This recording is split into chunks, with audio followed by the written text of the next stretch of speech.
The demon-born Scorchfire Harpy sat in her cave alone, slowly fidgeting with a voodoo doll. She pulls a needle and stabs into it, and off in the distance some powerful human king suddenly feels as if he's been stabbed through the chest with a sharp blade. But no attacker is in or out of sight. It's merely voodoo magic. Snapping their fingers, the black dragonborn grinned as the portal opened behind them, revealing a dark and twisted alternate reality known as the Shadow Realm. He then grabbed the orc chief, throwing them into the portal before closing it and sealing away the orc in the Shadow Realm. Slowly carving a chunk of wood, the dull halfling was intending to create a magical charm for her allies in the other room. Once she finished it, she began to focus on the wooden hawk she had carved. She began to focus on it, and the wooden hawk she had carved had become a minor magical trinket made by hand. Witches, in most terms, are magical casters that are women or female. However, it is a common misconception, as a witch is better referred to as witchcraft, which is a type of arcana in magic.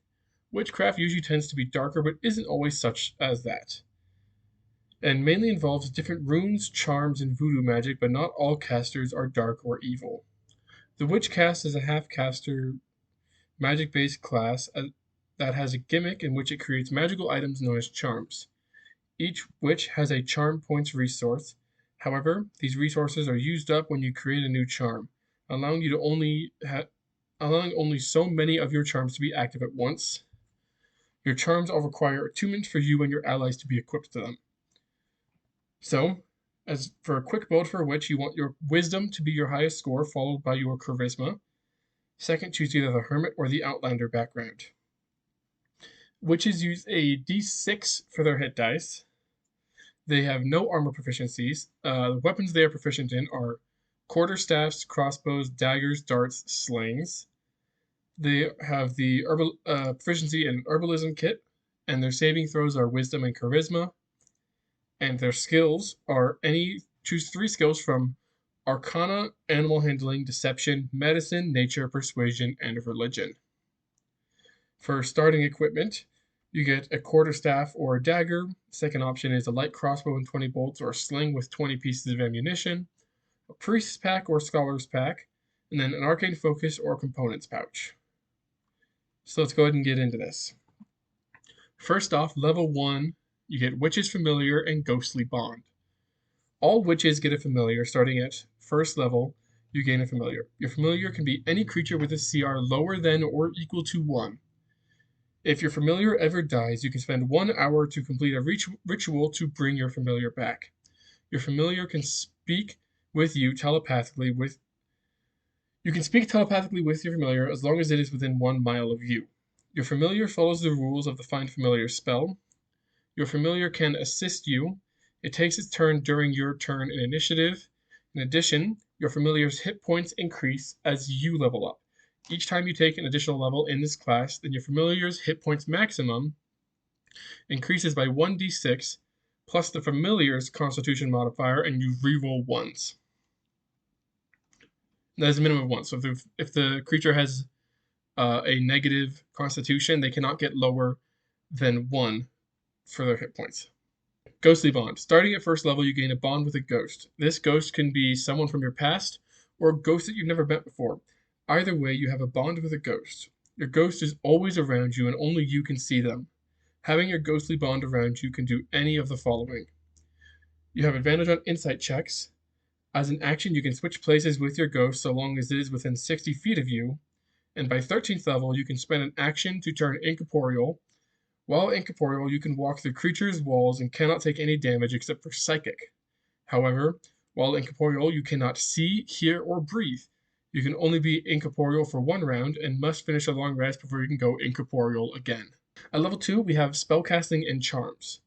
So, witches are half casters, so they get their magic at 2nd level and they only go up to 5th level. Witches use wisdom for their spells. So simple as that. They get a cantrips known and they can prepare their spells. Then they get charms. Starting at 2nd level, you gain access to charms. You can turn small jewelry pieces into magical charms. You have an amount of witch charm points equal to your witch level.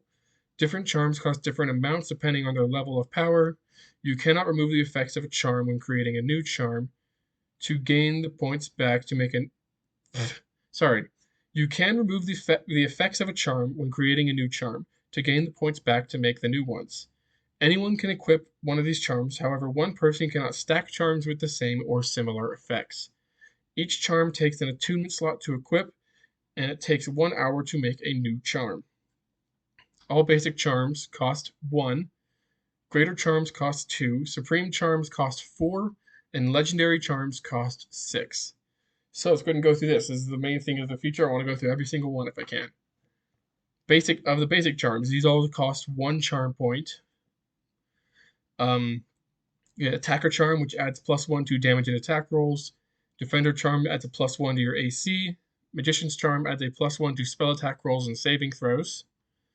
Healer's Charm adds a +1 to all healing spells and abilities, and healing abilities. Politician's Charm, you get advantage on all charisma skill checks. Owl's Charm, you get advantage on all wisdom skill checks. Quill Charm, you get advantage on all intelligence skill checks. Rogue's Charm, you get advantage on all dexterity skill checks. And then Bear's Charm, you get advantage on all strength skill checks. Then, onto the Greater Charms. These are a cost of 2. Greater Charms have Concentration Charm. You get advantage on concentration saving throws. Health Charm adds 2 hit points for every level that you have. Psychic Charm, you gain telekinesis up to 120 feet. Meta Magic Charm, you gain 2 sorcery points and 2 choices from the Meta Magic table in the Sorcerer class. Eldritch Charm, you gain access to 1 Eldritch Invocation. You cannot change this after it is chosen. Luck Charm, you gain 1 luck point from the Lucky feat. And then the Alert Charm gives you a +5 bonus to your initiative. Then we're on to the Supreme Charm, which costs 4 charm points. We get the Attacker Charm Plus, you gain a +2 to attack and damage rolls. Defender Charm Plus, you gain a +2 to your AC. Magician's Charm Plus, you get a +2 to your spell attack roll and saving throws. Your Healer's Charm Plus gives a +2 bonus to healing spells and healing abilities. Luck Charm Plus is you gain 2 luck points from the Lucky feat. And then the Hasty Charm, which we didn't actually have this previously, so I can remove that plus from it. But the Hasty Charm is your movement speed increases by 20 feet. Then we can go on to the Legendary Charms, which these ones cost 6 charm points to have out and active. There's the Totem of Shade. With the Totem of Shade, the wearer is able to Shadow Shift. Refer to the Shadow Shift ability in the Black Witch subclass. We'll kind of get there. It's with the Shadow Realm portal thing that was described earlier. There's the Crown of Light, which is the opposite of the Totem of Shade. It refers to the Light Realm instead of the Shadow Realm. Then there's the Cursed Tiki Mask, which the wearer can crit on 19s and 20s for attack rolls. However, the attack rolls against the wearer are also become crits on the 19 or 20. And if the creature already has an increased crit range, then this increases its range by 1, but not for both creatures. If whichever side has increased crit range, that one increases by 1. Then there is Defender ++, adds a +3 to your AC. The Ring of Wings grants the wearer a flying speed of 60 feet in which a pair of wings appears on them, and they can look however the wearer wishes. And there's the Amulet of Fortitude. You can add 3 hit points for every level that you have. Then there's the Vampire's Necklace. You can heal 1 hit point for every time you deal damage. There's then the Cloak of Stars. Every time you take damage, the attacker must make a dexterity saving throw on a fail, taking 2d6 radiant damage, taking half as much on a success. And there's the Ankh Charm. The wearer gains resistance to all conditions. The Cobalt Bracelet. The wearer cannot be moved against their will. And then Horseshoe Necklace. The wearer is immune to all damage from falling. So those are all the charms. There's quite a lot there. Let's go ahead and move on. Level 3 is Witch's Coven, which is your subclass. You'll get to choose. You get features from this at 3rd, 7th, 11th, 15th, and 20th level. At level 4 is ASI. At level 5 is Witch's Form. Starting at 5th level, you can change into your witch's form. Your form looks akin to your subclass. We'll get into each of them, but it's Black Witch, Red Witch, White Witch, the Wild Witch, Chaos Witch. Let me actually refer to all to get all of them real quick. Pause here, future editing me. I'll pull this up. Okay, so go back to this. With all of them, there is the Black Witch, there's a Charms Witch, there's a Fire Witch, a Red Witch, a White Witch, and a Wild Witch. So there's definitely a bunch of witch options out there, and you might have heard some little book there. I'll show this off at the end of the video. But yeah, essentially you get a form that looks akin to something that might match with what your subclass is, but it is also up to you what it looks like. Despite what they all look like, though, while in your witch form, you gain temporary hit points equal to your witch level plus your wisdom modifier. In addition, when you take damage while you still have temporary hit points, the creature that made you take damage will take that amount of damage equal to the temporary hit points that you gained from this. The damage type they take is dependent on your witch coven, so like radiant, force, necrotic, fire, other different things, psychic. I haven't decided for all of them yet, but that is on its way. It's almost there. Then at level 6, nothing. Level 7 is a Witch's Coven feature. Level 8 is an ASI. At level 9, Black Magic. This is the only class that gets Black or Raw Magic as a base feature. Actually, it only gets Black Magic as a base feature. It doesn't get Raw Magic as a base feature. That comes from subclasses. But here we go into the Black Magic. Starting at 9th level, you get access to Black Magic in the Magic section. You have an amount of Black Magic points equal to your proficiency bonus plus your wisdom modifier. You can refer to that section from that video that I had forever ago. Oh gosh, that was a year ago at this point. Huh, weird. At level 10, we got Charm Holder. Starting at 10th level, you can equip one of your own charms without expending an attunement slot. Starting at 20th level, you can equip a second one of your charms without either taking an attunement slot. Then we have 11th level is a Witch's Coven feature, 12th is an AFSI, 13 and 14 are both nothing. At level 15, you get Voodoo and Witch's Coven feature. So for Voodoo, starting at 15th level, you can expend 5 charm slots, and you need to have 5 different parts from the being you're trying to make a voodoo doll of. These can be locks of hair, fingernails, or even up to a bone or someone's severed head. Though if they had a severed head, I don't think a voodoo doll would be very important for them. Making a voodoo doll takes 1 hour, and when you have a voodoo doll of someone, you can use an action to force the voodooed individual to use one of their actions in any choice that you choose for them to do. If the creature is unwilling, it must make a charisma saving throw against your spell casting DC. If a voodoo doll is destroyed, then the voodooed individual must make a constitution saving throw. On a fail, the creature's hit points hit 0, and they need to start making death saving throws. However, the witch who made the voodoo must make a constitution saving throw as well against your spell save DC. If you fail as well, then you also fall unconscious. On the witch's success, they take a point of exhaustion. On a success, the creature just takes 1 point of exhaustion, and so does the witch who made the voodoo doll. So it could be possible that the witch could take 2. So if you destroy a voodoo doll and the person succeeds, you get a point automatically. And then if you succeed the save from destroying it, you also get a point. So best case scenario is you get 2 points of exhaustion for breaking a voodoo doll. Or, yeah, best case scenario for, well, no, I guess that'd be worst case scenario.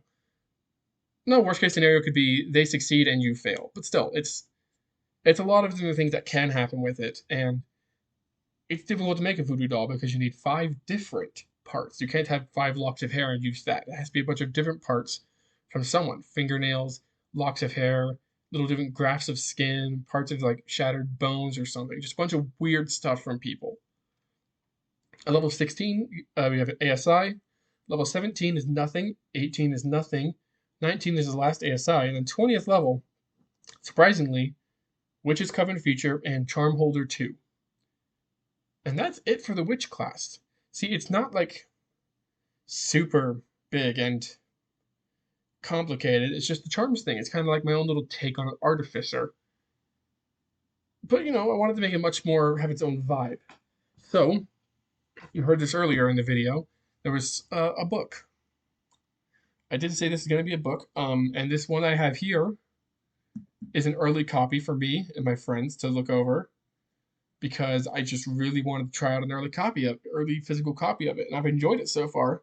And there's a few things that need a little bit of editing. But I'm gonna go ahead and show it. This this is a thick boy. This is a very thick boy. Like, look how thick that is. That's my finger against it. Like, so that's my finger against it. This thing is big. This is a big book. This is yet again, this is probably not going to be the final cover. The art's going to be final, but I'm trying to figure out best placement for all these words and best colors for them.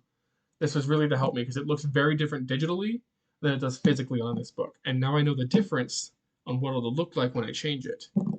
So, also sounds really nice. Sounds fun. But with that book, and also this video, we just finished all the classes that are going to be in this book. And with all the classes and all the races done, it kind of has me thinking of what I really want to do next. But as of a request from someone else I was talking to about all this, my next video is going to be a overview of everything that's in this book, everything that's going to be in here, to essentially have a video I can do like a quick little elevator pitch type thing to show everyone, to show people. But like, stuff. Look at all this stuff. It's there. It's all there. Try not to give too many spoilers. I think I jumped into subclasses first. But after that video, we're going to probably jump into either a possible multiverse lore video. We might do a video on some creatures of some dragon, obviously light and shadow dragons like we mentioned with the light and shadow realm. We might talk about